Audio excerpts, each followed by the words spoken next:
మూడో విడత గ్రామ పంచాయతీ ఎన్నికల భాగంగా వరంగల్ జిల్లా నర్సంపేట నియోజకవర్గంలో చెన్నారావుపేట, నర్సంపేట, ఖానాపూర్, నెక్కొండ 4 మండలాల్లో 102 గ్రామ పంచాయతీలు 906 వార్డులకు పోలింగ్ ప్రక్రియ కొనసాగుతుంది.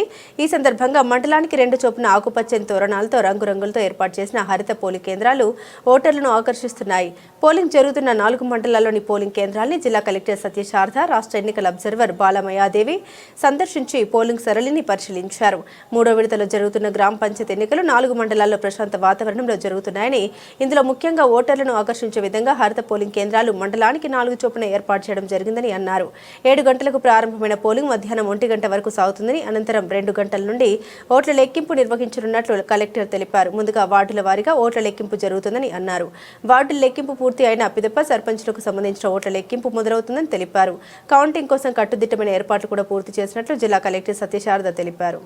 ఈరోజు ఫేజ్ 3 పోలింగ్ మనకి 7 గంటలకి స్టార్ట్ అయింది. 4 మండలాల్లో నెక్కొండ, ఖానాపూర్, చెన్నారావుపేట అండ్ నర్సంపేటలో 102 గ్రామ పంచాయత్స్, 809 వార్డ్స్లో ఈ ఎలక్షన్ జరుగుతుంది.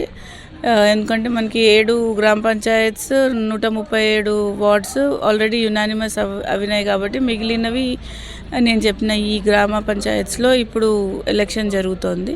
దీనికి గాను 4000 మంది సిబ్బంది పనిచేస్తున్నారు. 1500 మంది పోలీసులు, 2300 దాకా మనకి సివిల్ అడ్మినిస్ట్రేషన్ సైడ్ నుంచి మైక్రో అబ్జర్వర్స్ అండ్ ఆర్ఓస్ అందరూ కలిపి 4000 మంది దాకా పనిచేస్తున్నారు.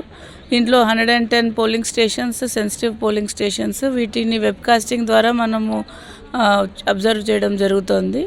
The same time 282 polling stations critical అని మనం అనుకున్నాము. అక్కడ 28 మంది మైక్రో అబ్జర్వర్స్ని మనం పెట్టడం జరిగింది. రిమైనింగ్ పోలింగ్ స్టేషన్స్లో జనరల్ వీడియోగ్రఫీ నడుస్తుంది.